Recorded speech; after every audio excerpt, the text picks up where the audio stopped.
What's going on, Mutha Truckers? Welcome to Mutha Truck News. Emails at muthatruckernews@gmail.com. So this right here would affect 130,000 truck drivers and any truck drivers doing business in California. So there was a new bill coming out, SB 961, that basically would make it so that California would be the first state to mandate speed limiters, right? And we all know how truck drivers feel about that. And so basically by 2030, they wanted all trucks, all cars, and all buses doing business in California to have speed limiters, right? They wanted some type of audio signal, right? A warning, a beeping sound, and of course, some type of speed limiter technology in the trucks, cars, and buses.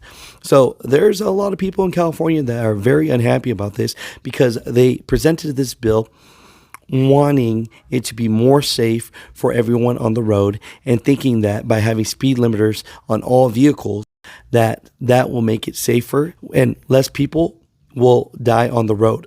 Now, we all know that on a federal level, they've been trying to push this for many years. And usually, if California jumps the ship on this and does it first, then that could be bad news bears for the rest of the country. So this is very important that Governor Gavin Newsom vetoed this bill. So he returns back with a letter that says, to the members of the California State Senate, I'm returning Senate Bill 961 without my signature. This bill would require, beginning with the 2030 model year, that every new passenger vehicle, motor truck, and bus sold or leased in California be equipped with a passive intelligent speed assistance system to alert drivers when they exceed the speed limit by more than 10 miles per hour. While I appreciate the intent to improve traffic safety, this bill presents several challenges. Federal law, as implemented by the National Highway Traffic Safety Administration and HTSA, already regulates vehicle safety standards, and adding California-specific requirements would create a patchwork of regulations that undermines the long-standing federal frameworks. And NHTSA is also actively evaluating the intelligent speed assistance systems and imposing state-level mandates at the time risks disrupting these ongoing federal assessments. For these reasons, I cannot sign this bill. For all the Californian truck drivers and the ones doing business in California, just be lucky that because he states that the FMCSA is already dealing with it, that he doesn't want to meddle in it and be the first state to force all of the cars, trucks, and buses to have speed limiters and audio signals technology in their vehicles. And so I would say today was a good day. Now, the other day I interviewed Vic Med, and he talked about how CARB was at the California Trucking Show and that a lot of people complain but do nothing about it. It was such an important message that I wanted to replay it for the people that did not get an opportunity to watch it. So Vic Med, thank you so much. For everyone else, I will share more information. On Wednesday, I'll be in Las Vegas. So we'll see about some information about Nevada and what's going on in the trucking industry over there. I just want to give you guys some information that would affect 130,000 plus California truck drivers. Ed here, you guys know a legend. Look at exercising ready. Box someone up. We're at the California Trucking Show. Earlier, you told me you just went over to the CARB booth. And please let all the drivers around America, especially California, know what's going on now with the updates. Well, I went over there to speak to them like every year I do, and I try to film them this year, but this year they said they couldn't be filmed because I guess my last year's video where, I had that guy Bruce, and he ran for the hills with my interview. So I asked them, who are you being funded by? They said, of course, California, the governor, the government. They are being funded by the government. Our tax money is funding them. So after I asked them that question, I also asked them, so you guys are charging us yearly $30 to register into the Clean Truck program. So my question was, why are we paying into this when you are already being funded? The dude had no answer for it. So we are pretty much getting screwed by these people double time because we have to pay for the small checks. We have to pay for registration. Now we have to pay $30 a year, which is not much, but it's still $30. Some of us, we're trying to save a penny, and they had no answer for it. But yeah, I try to explain to them, you guys are doing us wrong. All he did was just go like this. So the $30 that you guys are paying into this program, the Clean Truck Air program, is to fund that program, even though they're already being funded by the state of California. Our taxes are already paying for these people's money. So just like anything in California, they're double taxing us. They want more money from the people, even though the government is already funding them.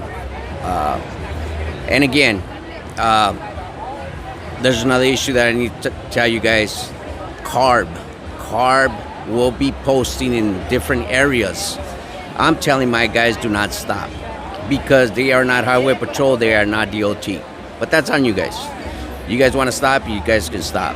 And what are they doing with that? They're doing those emission checks. Is that what that is? That's what it's about. It's the emission checks. But they're not highway patrol, they're not DOT. Why should we stop? I try to ask one of them guys, because they are impersonating a highway patrolman, a cop, the way they're dressed.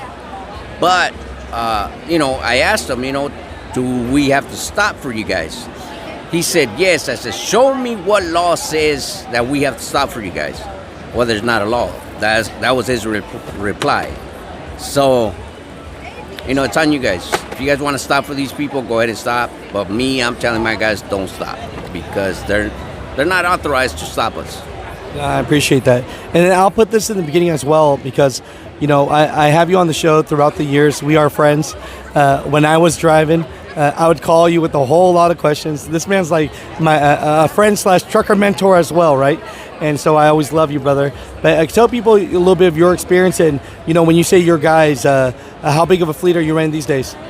We are running 7 trucks. We are up to 11. We are cutting down, and little by little, I think I'm just going to go back to a single truck eventually, because, California is running me out of the wall. They're running me out of the industry. I can't keep stressing on these rules and regulations. And if I am going to do that, I'm going to do it on my own. I'm not going to do it with anybody under me. So, yeah, until we can figure all this out, I'm eventually going to cut down on my fleet. And, this is for all the truck drivers around America. It's easy for them to say, cut California off, stop trucking in California. So me being originally from California myself, I think I know the answer to this.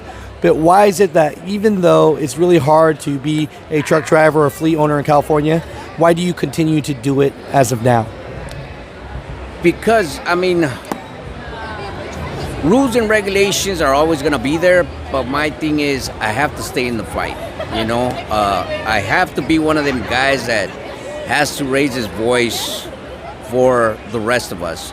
Because this is what I say all the time. I'm here at the truck show, the way we are right now in Ontario. I don't see no truckers over there at CARB complaining to them, letting them know how they feel. But yet, they huff and puff on their own channel. They huff and puff between each other. When you have CARB right here at the truck show, come to the truck show, let them know how you feel. Every year that I come, I give them hell. I let them know what they're doing to our industry, what they're doing to the small fleets. And I'm the only one that's saying anything to these people. Nobody else is saying it. But yet behind closed doors, when you're in groups, you're complaining and huffing and puffing, but you have the people here. So yeah, that's why I'm staying in the trucking industry, because, I feel like I need to have a voice for the rest of us that don't want to speak.